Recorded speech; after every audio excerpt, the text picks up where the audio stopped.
Сәлем, құрметті көрермен. Бүгін менің жеке кітапханамның екінші бөлігін түсіруді қолға алып отырмын. Жалпы айта кететін жағдай, менің кітапханамдағы барлық кітаптарды бір видеоға түсіретін болсам, олай түсіріп көрдім. 1 сағаттан артық уақытты алады екен, сондықтан да қазір осы жеке кішігірім ғана сөрелерде тұрған кітаптарды алып 20-15 минуттық видео түсіруге тырысамыз. Өзіңіз көріп отырғандай, мен екінші жаңағы сөредегі кітаптарды алып шықтым. Бұл жерде көбінесе менде әртүрлі дүниелер жинақталған екен, яғни бір баспадан шыққан кітаптар емес, әртүрлі кезеңде әртүрлі баспалардың кітаптары жинақталып бір жерге оларды реттеп қойған екенмін. Шетел әдебиетінен басталады. Өткен жолы мен қазақ әдебиетінен өзімнің кітапханамдағы қазақ әдебиетіне байланысты кітаптарды көрсеткен болатынмын. Ол кітаптардың барлығы мен осы қазіргі уақытқа дейін оқыған және қайтадан мүмкін оған оралып оқитын, және өзімнің жеке бір балалық шағымен, мектептегі өмірімен байланысты ең қымбат кітаптар деп айтып өткім келеді. Себебі кейбір адамдар дегенде бір-екі кісі жазды кейбір шығармаларға қатты көңілім толмаған сияқты ғой деп. Жоқ, олай емес. Көңілім толмаған шығармаларға мүлдем бұл жерде кітапханада орын болмас еді. Филиппа Грегордың «Еще одна из рода болейн» деген кітабы туралы мен айтқан болатынмын. Бұл кітапты мен қазір ең сүйікті кітаптарым бірі деп айта алмаймын, бірақ оқығанмын және Анна Болейннің өмірі жайлы өте көп мағлұмат іздестіріп, өзім кезінде қызыққан болатынмын. Қазіргі кезде Англия тағының тарихы да бүгіні де өте қызық шиеленістерге толы екенін барымыз білеміз. Жақында ғана Меган Маркл және принц Гарридің сұхбаты болды, біраз резонанс тудырған. Одан кейін принцесса Диананың өміріне қатысты бір сахналарды көрсеткен «Корона» атты, яғни «Патшалық тәж», «Корона» есімді телехикая, сериал шықты. Осының барын алып қарағанда маған Британия елінің жалпы тарихын оқыған ұнайды. Білмеймін неге, бір шытырман оқиғаларға әрдайым толы сияқты, әсіресе Анна Болейннің тарихы. Филиппа Грегордың кітабы, мен сүйікті жазушым Казуо Исигура. Исигура туралы мен әрдайым айтамын. Нобель сыйлығын алмай тұрып, 2012-2013 жылы Исигураның шығармашылығы бойынша, нақтырақ айтқанда «Не отпускай меня» осы романы бойынша мен авторлық жоба қорғаған болатынмын студент кезімде. Ғылыми жоба, осы кітапты талдау бойынша өзім бұрыннан бері жақсы көремін. Кейінгі жазған Исигураның «Погребенный великан» деген кітабы керемет. Мен ол кітапты электронды түрде жаңағы телефоныма жүктеп алып оқыған болатын, бірақ сатып алу әлі де бұйырмапты. Міндетті түрде Исигураның барлық кітаптарын жинар едім. «Остаток дня» деген кітабы да, романы бар. Ол да керемет жазылған. Шатаспасам, Букер сыйлығын алды ғой деймін сол романның арқасында. Кейін мына жерде Уильям Шекспирдің «Буря» деген пьесасы. Бұл кітапты, «Буря» пьесасының мәтінін мен шатаспасам 5-6 сыныпта өзім алған сияқтымын. Қазір ойлап отырсам, мәтін негізі ол жасқа біраз ауырлау сияқты. Нақты түсіндім бе ол кезде білмеймін, бірақ өте қуаныштымын кітапханамда бар екеніне. Бұны міндетті түрде осы жақын уақытта қайтадан оқып көру керек. Жалпы Шекспирдің «Буря» шығармасы, мәселен Отелло немесе Ромео Джульетта сынды қатты танымал емес шығар, бірақ әдебиет танушылар үшін, жалпы негізі филологтар үшін бұл спектакльдің орны бөлек. Себебі көптеген елдерде кездесетін мотивтер, сюжеттер бірі деп айтуға болады. Бұл туралы бөлек видео түсірсем бе деген ой, әр кітап туралы негізі бөлек видео түсіргім келеді. Виктор Гюго, «Последний день приговоренного к смерти». Гюго менің ең сүйікті жазушыларым бірі. Француз әдебиетіндегі Гюгоның Собор Парижской Богоматери кітабын мен бірнеше жерде айттым, өте сүйсініп, тамсанып оқыған кітаптардың бірі екенін. Осы Гюгоның мына кітабын мен де бұрында алған сияқтымын. Нақты айтым, 450 теңге. 450 теңгеден қазір кітаптар сатылмайды, өте бұрында алған бір шығарма шығар. Одан кейін екінші осы сөреде Шекспирдің кейбір өлеңдері жинақталған, сонеталар жинақталған осындай әдемі кітап бар. Бұны да кішкентай кезімде алған, есімде. Өте қатты жақсы көремін. Бір сөмкеге салып алып, бірге алып жүруге болатын сияқты. Және Шекспирдің өлеңдерін білмеймін қанша жерден баналды бір көрінетін болса да, мен өзім өте қатты жақсы көремін. Одан кейін осы полкада мен сіздерге ерекше бір кітапты көрсеткім келіп отыр, ел тұтқам. Бұл кітапты маған бала кезімде бастауыш сыныпта оқып жүргенде шатаспасам, немесе жоғарғы сыныптарда ма, әкем сыйлаған болатын. Әкемнің сыйлаған ең қымбат кітаптардың бірі. Қымбат дегенде бағасын білмеймін, ол кезде бағасы да қымбат болған шығар.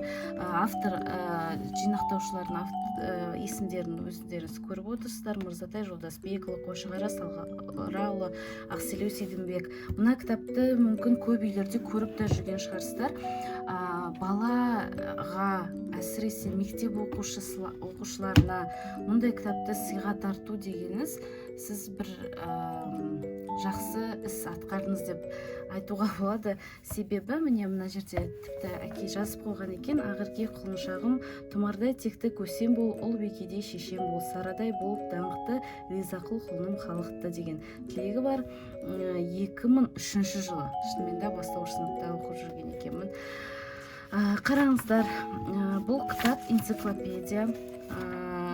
Мына кітапты кішкентай кезімде мен осылай ең соңғы парағын ашып алып, қараңыздар, қандай керемет сурет.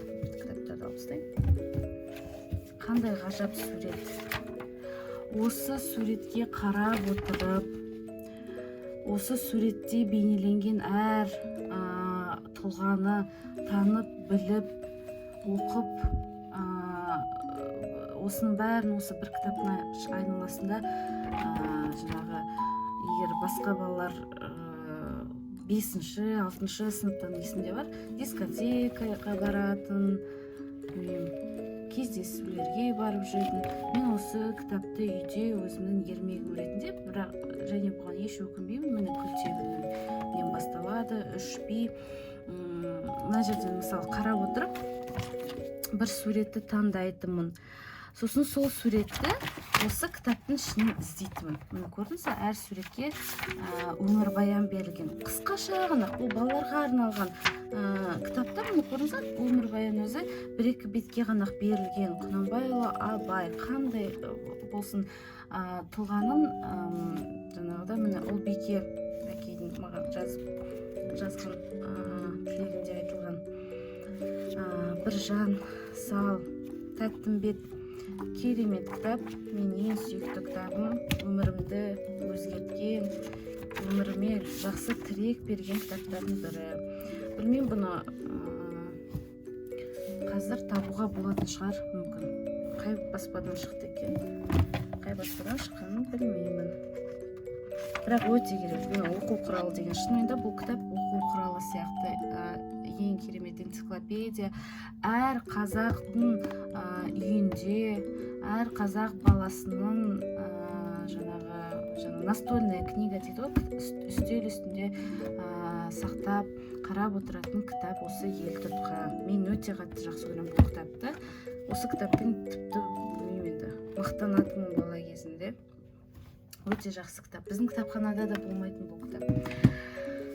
Бұдан кейін екінші сөреде көбінесе менде бағана көрсетім бар, Чарльз Диккенс, Лавка древностей. Қарап отырғандарыңыздай көбінесе классикалық дүниелер жинақталған екен. Бұны алып тастайын. Одан кейін классикалық дүниелерден бөлек, мен тағы көрсетіп өтейін, поэзия кітаптары көп жинақталған, бірақ оған дейін мен прозаны бітіріп тастайын. Шинель Гогольдің әңгімелер әңгімелер жинағы бұл мектеп оқушыларына арналған. Көбінесе мен мектепте үйде Қарағандыда тұрғандықтан көбісі осындай мектеп бағдарламалар бойынша жинақталған кітаптар еді. Шинель бар. Одан кейін Джек Лондонның «Время не ждет» жинағы. Бұның ішінде әңгімелер бар ма екен? Романы, сосын әңгімелері бар екен. Мына кітаптың өкінішке орай сапасы кішкене ұнамайды маған. Кішкене болғанда мүлдем ұнамайды. Осындай открыткалар.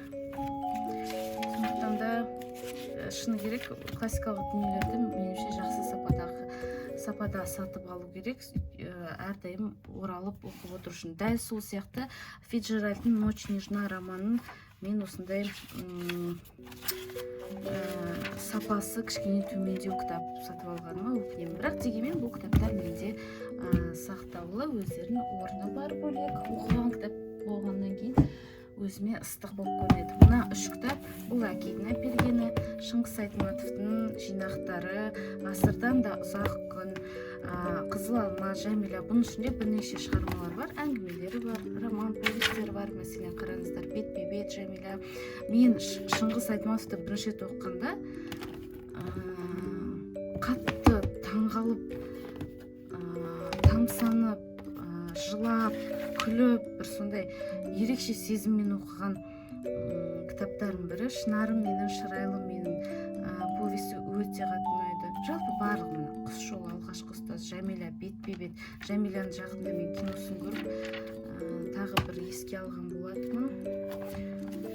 Шыңғыс Айтматовтың кітаптары. Осы кітаптар мен бұрында әке алып берген, бірақ ештеме жазылмаған екен. Шыңғыс Айтматовты оқып алам деп. Осы сынды мына мектеп оқушыларына қандай тамаша, кішігірім ғана кітаптар, көз қорықпайды, алып бірден оқи бастауға болады. Ішінде әңгімелерден басталған мәселе. Сондай бір жақсы қарасаңыздар, міне сапасы да жаман емес. Бұл кітаптарды әлі де сатылып мен көріп жүрмін кітап дүкендерінен. Міне кішігірім ғана әңгімелер. Мектеп оқушысын үлкен кітаптармен қорқытпаңыздар, ананы оқы деп әртүрлі жаңағы варианттар берсеңіздер, мынандай кітаптан ешкім бас тартпайды деп ойлаймын. Қырғыз ағайынның әдебиетінен Оралхан Бөкейдің бүкіл шығармалары, шатаспасам, мен әкемнің кітапханасында бар, бірақ мен өзіме жеке осылай арасында алып жүргенмін. Қарғызы мен Сайтан көпір шығармалар бойынша дипломдық жұмыс жазғандықтан мен осылай бөлек алып, бұны студент кезінде ғой деймін, шатаспасам, көбінесе Астанада ұстап жүрдім. Кейін кітаптар жоғалып кетпеу үшін көшіп қонып жүргенде осылай үйге әкеп қойған болатынмын. Мен негізі шетел әдебиетін, ертегілер әлемін, балалар әдебиетін өте қатты жақсы көремін, сондықтан да менде біраз дүниелер бар. Мәселен, Алиса в стране чудес, бұл классика. Мен кішкентай бауырым жасаған осылай кітаптардың арасына қоятын закладкалар жасап беретін. Бірақ бұл тек қана балаларға арналған классика емес, жалпы маған өте қатты ұнайды осы кітап. Бала кезінде мультфильмдерін, киносын ғана көретінмін. Кейін осы студенттік шағымда шатаспасам кітабын алып оқыдым, кеш оқыдым негізі. Бірақ бала кезде мен орысша кітаптарды қатты оқығанды жақсы көре бермейтінмін. Мың бір түн кітабы, бұны да бір жерден келді, шатаспасам, әке бір шарадан алып келді ма, өте қатты жақсы көремін. Мың бір түннің мен жақында бір кітабын көрдім, толық иллюстрацияланған үлкен томын. Мен соны міндетті түрде сатып аламын, себебі шығыс ертегілері мен үшін бір бөлек әлем. Мен жалпы ертегілерді өте қатты жақсы көремін. Әлем ертегілері деген 2 томдық болатын бұрында бала кезімде. Мен ойымша ол көп адамдарда болды ғой деймін. Сол 2 томдықты мен жоғалтып алдым. Сол сынды кітаптар болса өте қуанар едім. Жалпы сол кітапты мен өте көп оқығанмын. Сосын қазақ ертегілері деген үлкен кітап болатын, ол кітаптар жоқ болып кетті. Қазақта мынандай сөз бар, кітап ұрлауға болады, кітапты алып кетуге болады, ол деген ұрлыққа жатпайды, жаман нәрсе емес деп мен келіспес едім. Кітапты ешқашан ұрлауға болмайды. Ол деген ұрлықтың аты ұрлық біріншіден, екіншіден енді ең құрғанда сұрап алуға болады. Кітап ұрлау дегенді мен түсінбеймін. Осы біздің үйден бірнеше кітап алып кеткен сияқты. Кітап ұрлауға болады деп, оны кім шығарғанын Құдай біледі. Мына кітап ғылыми жобама байланысты. Бұны студент магистрлық оқып жүргенде алдым ғой деймін. Біздің керемет тамаша отандасымыз Савельева Вера Владимировна Алматыда Агуда сабақ береді ғой деймін, шатаспасам. Осындай керемет ғылыми жұмыс монографиясын жариялады. Художественная гипнология и анейропоэтика русских писателей. Түс жору, көркем әдебиеттегі түстің рөлі, оның функциялары, оның символикасы, түс мотивтері сынды әртүрлі тақырыпта жақсы талдаулар көрсетіп, және нақты орыс жазушылардың шығармаларын пайдалана отырып көрсеткен. Менің өзімнің Енудағы ұстазым Гүлжан Зейновна Шашкина осы кітап туралы айтып, бізге Савельевадан алдыртып берген Алматыдан. Гүлжан Зейновна осы кітапты қолдана отырып, Абай жолындағы түстердің жаңағы поэтикасын бір мақалада зерттеген болатын. Сол мақала маған қатты ұнап, өзім сұрап, Гүлжан Зейновнаның соңынан жүріп, осы кітапты сұрап алған болатын.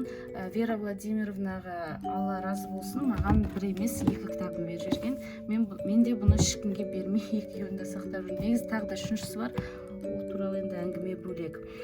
Енді осы сөреде орналасқан тағы да бір ерекше кітаптардың бірі мына кішкентай кітап. Қарасаңыздар, жыртылған, әжептәуір шаршап қалған чудесные сказки дейді. Міне менің барлық әдебиет әлеміндегі қалай айтсам болады, бастауым, бүкіл нәрім негізі ертегілер, қазақ ертегілер, орыс ертегілер. Мынаны мен кейін мектеп оқып жүргенде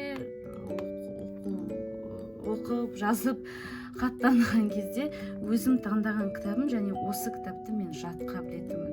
Осы кітапты 1-ші сыныптан кейін оқып жүргендіктен, міне өзім қалай осы кітапты оқып жүргендіктен есімде бар, 1-ші курста фольклор сабағынан менде 5 болатын. Себебі мен орыс ертегілерін, шетел ертегілерін жатқа білетінмін. Шынымен де бүкіл мұғалімдер таң қалатын. Қарап отырсаңыздар, мына жерде тек қана орыс ертегілер ғана емес, сонымен қатар шетел әдебиеті де жақсы қамтылған. Мәселен, міне қараңыздар, Синяя борода Шарль Перронның ертегісін мен бала кезінде оқып, осы ертегін қайта-қайта оқып, бұл ертегіде бір ерекшелік бар, сол ерекшелігін тапсам екен деп, осы студент кезінде немесе магистр оқып жүргенде ме, осы Синяя борода туралы сұсты сақал деген мақала жаздым. Ғылыми танымдық мақала, Синяя бороданың иллюстрациясы да бар. Сонда көрдіңіз бе, мынаны кішкентай кезінде есімде бар, біздің Майқұдықта Ануар деген жай ғана дүкен, сол дүкенде бір кішкентай бутикте сатып тұрғанда, мен осыны көргенде қатты қызықтым. Білесіздер ме, енді бала ойыншыққа қызығар, әдемі түрлі түсті киімге қызығады. Мен осы кітапқа дәл солай бүкіл зейінімен қызықтым. Кітаптың бағасы ол кезде, мен кішкентай баламын, бұл енді 90-шы жылдардың аяғы, 2000 жылдардың бағасы бір 350 ма, 300 бірдеме теңге. Ол кезде ол сұмдық, керемет, қымбат болып көрінетін. Бірақ мен соны айтуға ыңғайсызданып, есімде бар, папамның қасында болған, айтуға ыңғайсызданып, бірақ қарап тұрған, телміріп қарап тұрдым. Сол кезде папа күліп, балам кітап қой, алып беремін ғой деп алып бергені есімде. Міне қараңыздар, қаншама жыл өтті. Мынандай кітап біреуде бар ма екен, білмеймін. Менде өзімде жалғыз ғана сақталған сияқты. Тағы да сондай ерекше кітаптардың бірі, тағы сіздерге көрсетіп өтейін. О заман, қараңыздар, кітап көрінем екен, 1952 жылы баспадан шыққан өте ескі жыртылған кітапты мен Стамбулда теңіздің жағасында ескі кітаптар сатып отырған бір кісіден алдым. Маған ерекше, ешкім оқымаған, көбісі танымайтын, түріктердің өзі тіпті танымайтын бір кітапты таңдап беріңші дедім. Естелік ретінде. Ол да мен түрікше жақсы сөйлегенді көріп отырып, онда оқып көр деп бірнеше кітап берді. Соның ішінде өзіме таңдап алғаным Хади Вейсель Эюбоглу О заман. Ішінде бір 20 шақты ғана аз ғана өлең бар. Мәселен, қараңыздар, Қара топырақ өлеңде біреуінен кім бір өзі оқыған адам ең бейіндем шер, яғни ең жақсы көрген, ұнатқан өлеңім деп 10 балын қойып кетіпті. Мына жерге 5 бал, мына жерге 10 бал. Осындай, мынандай тарихты қарап отырудың өзі бір қызық. Мен бұны коллекция ретінде сатып алып оқыдым да, шынымен де өлеңдері керемет. Тіпті мынаны біреу аударса екен деген ойым бар. Өзім аудара алмасам, біреуге аударуға ұсынар едім, қазіргі жас ақындардың. Одан кейін барлығы осындай кітаптар, Сент-Экзюпери, Маленький принц, бұл барлығында бар. Болды ғой деймін. Енді поэзия басталады. Поэзия дегенде менде мынандай жинақ бар. Бұл жинақты мен бала кезімнен алып, бірақ бұл жинақтарда кішігірім ғана өлеңдер, яғни барлық өлеңдер жинақталмаған. Десек те өзіме, бізде көбінесе қазақ поэзиясы болғандықтан үйде шетел поэзиясы мен орыс поэзиясының кітаптарын өзіме кішігірім бір әдемі кітапхана ретінде жинағым келген еді. Оның ішінде Пушкиннің жинақтары бар. Неге осы кішкентай ғана кітаптарды таңдадым? Себебі бұл кітаптарды өзімен бірге сөмкеге салып жүруге ыңғайлы. Содан кейін мысалы жаңағы метрода бір жерде отырғанда, бір күтіп отырғанда очередь оқып отыруға өте жақсы. Сондықтан да осындай кітаптарымды өзім қатты жақсы көремін. Артюр Рембо, француз символизм классигі, Александр Блок, орыс поэзиясындағы менің номер 1 сүйіп оқитын ақыным. Данте Алигьери классика. Бұл жалпы Данте Алигьери туралы жақында мен еске алдым, бір мультфильм көрдім шетелдің. Сонда Алигьериге қатысты бір дүниелерді мультфильмнен көріп қалдым. Білмеймін енді, ол мен дұрыс түсіндім ба, дұрыс емес па, кейін қарап бір зерттеп мақала жазу керек. Лермонтовтың мен негізі ең жақсы көретін шығармам ол прозасы «Герой нашего времени». Ол кітапты мен Түркияда жүргенде жоғалтып алғам. Марина Цветаева, No Comment, Байрон классика болғандықтан алдым. Арсений Тарковский. Арсений Тарковскийді көбісі оқи бермейді, бірақ Арсений Тарковскийді оқу керек, себебі оның баласы Андрей Тарковский әлем кинематографының классигі, және өзінің киноларында көбінесе осы әкесінің өлеңдерін қолданған. Оны көбісі өзінің өлеңдері деп ойлайды. Арсений Тарковскийдің жалпы өмірі Цветаеваның өмірімен, жаңағы баласының өмірімен өте жалпы күміс ғасыр поэзиясының көрнекті өкілдерінің көбісімен байланысты. Биографиясында оқыған қызықты. Маған Тарковскийдің бірнеше өлеңі тіпті қатты ұнайды. Ал Андрей Тарковский өз фильмдерде қолданған бүкіл өлеңдері өте қатты ұнайды. Есенин мен ауырмаған филфактағы бала жоқтың қасы шығар. Есениннің толық барлығын 3 бөлімін осындай әдемі кітапта тауып алдым. Бірақ бұл кітапты өзім ашып көп оқыдым деп айта алмаймын, себебі Есенинді мен электронды нұсқасын барлығын жаңағы жүктеп алып, компьютердан оқып, жазып, дәптерлерге көшіріп алған болатынмын. Мына жерде менде өте қымбат кітаптар. Бұл әкейдің жаңағы кітапханасынан өзіме көшіріп алдым, себебі мен үшін бұл кітаптардың орны ерекше. Неге екенін айтпасам да белгілі шығар. Тыныштықбек Әбдікәкімовтың кітабы Ақшам хаттары нешінші жылы шыққан екен? Тыныштықбектің кітабы 93 жылғы. Менің жасты кітаптардың бірі. Серік Ақсұңқарлы туралы айтудың артық кем ештеңе айта алмаймыз, себебі Ақсұңқарлы сөзсіз классик. Өзім жалпы Ақсұңқардың болашағы әлі де алда деп ойлаймын. Тіпті қараңыздар, маған жазған екен. Нешінші жыл? 90-шы жылы. 90-шы жылы мен әлі өмірге келген жоқпын, бірақ кейін жазып берген шығар. Ақерке. Оқып қараз алсаңыздар. Мен есімімді Ақерке деп Серік Ақсұңқарлы қойған. Секеннің негізі бүкіл кітаптары бізде бар, бірақ мына осы кітапты мен өзім өте қатты жақсы көремін. Себебі ең бірінші оқыған кітабым осы. Одан кейін Гүлнар Салықбаеваның «Жан» деген кітабы. Бұл да өте керемет, ғажап, раритет. Салықбаева әкеге жазып берген екен, 95-ші жылғы кітап. Салықбаеваны сүймейтін жаңағы оқырмандар жоқ шығар. Енді әсіресе қыз балалар Салықбаеваның өлеңін жатқа оқып жүретін. Мына екі кітапты мен өте ерекше жақсы көремін. Құралай Омардың «Ақ қар» деген осындай кішкентай ғана кітабында үлкен дүние жинақталған. Менің сүйікті өлеңдерім, Құралай Омардың ең сүйікті өлеңдері осы кітапта жинақталған. Одан кейін Танагөз Толқынқызының осы кішкентай ғана кітабы маған өте қатты әсер еткен. Жалпы білмеймін, мен өзім ойлаймын, маған өлең жазуыма Танагөз Толқынқызының Танагөздің өлеңдері әсер еткен сияқты.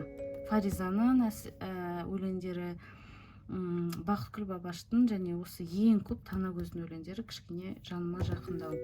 Мына кітап ескі кітап, Эдогаwa Рампо, шатаспасам бұл негізі лақап жапон жазушысының Эдгар Поға жаңағы каламбур ретінде құрастырылған, но детектив, өте күшті кітап. Есімі Таро Хирои екен. Қызықты кітап, ескі кітап. Бұны мен шатаспасам Петербургтан алып келген сияқтымын. Одан кейін тағы да поэзия сөресіндегі соңғы екі кітабымды көрсетіп, сонымен тәмам бітірейін, себебі 26 минут түсіріппін. Байқасаңыздар, менде қазіргі поэзиядан көп нәрсе жоқ. Менде көп кітаптар болатын, бар әлі, бірақ өзім оқитын, өзім жақсы көретін кітаптарды ғана түсіріп жатырмын. Сондықтан да қазіргі қазақ поэзиясында мен өзім ерекше жақсы көретін Қайрат Асқардың кітабы ғана сақталған деп қызық айттым. Десек те осы «Дауыс» деген кітабын мен өзім қатты жақсы көремін. Жас толқын сериясымен шыққан Қайрат Асқар, білмеймін, бір интеллектуалды лирик, білмеймін, солай айтуға болатын болса. Мәселен, Руслан Нұрбай интеллектуалды ақын, мен сүйікті ақындардың бірі. Ал Қайрат Асқардың ерекшелігі бұл интеллектуалды лирика. Қалай айтсам болады, басқа ақындардан бір көрмеген ерекше құбылыс. Қайрат Асқардың өлеңдерін қатты жақсы көремін, және мынау кітап барлығы қызығатын осы кітапқа. Есенқұл Жақыпбектің «Өмір өтті» деген. Кейін алдым бұны. Есенқұлдың кітаптары бізде болмады ғой деймін, шатаспасам, сондықтан да осылай бір жинағы болсын деген ниетпен алған болатынмын. Әзірге осы кітаптардың барлығы бір роликке сыйдыру қиын болғандықтан міне осылай бөліп түсіріп жатырмын. Мүмкін бұл кітаптарды көрсеткеннен сіздерге бір пайдасы болар, сыйлыққа алатын кітаптарды таңдап жүрсеңіз, немесе өзіңіздің кітапханаңызды толықтыруды ойлап жүрсеңіз, немесе балаңызды соған үйретсеңіз, мәселен, бұл кітаптардың барлығын жинақтауға, өзім жеке кітапханамды қалыптастыруға, мұны былай тық еткенде бір күнде жиналған кітап емес қой. Маған 5-4 сыныптан бастап ата-анам үйреткен. Жеке кітапханам болады, өзім оқитын кітаптарды бөлек таңдап. Біздің үйде кітап онсыз да көп болатын, барлығы әкейдің өзінің студент кезіндегі кітаптар. Бірақ ол менің кітаптарым, сен өзінің жеке талғамына қарай, өз ойларына сәйкес кітаптарды жина деп осылай тәрбиелеп жол көрсеткен болатын. Сондықтан да сіздер де жеке кітапханаңызды ұйымдастыруға, немесе бар болса оны жақсы кітаптармен толықтыруға қадам жасасаңыздар, нұр үстіне нұр болады. Келесі кездескенше жақын күндері 3-ші бөлімді де салып қоямын. Сау болыңыздар.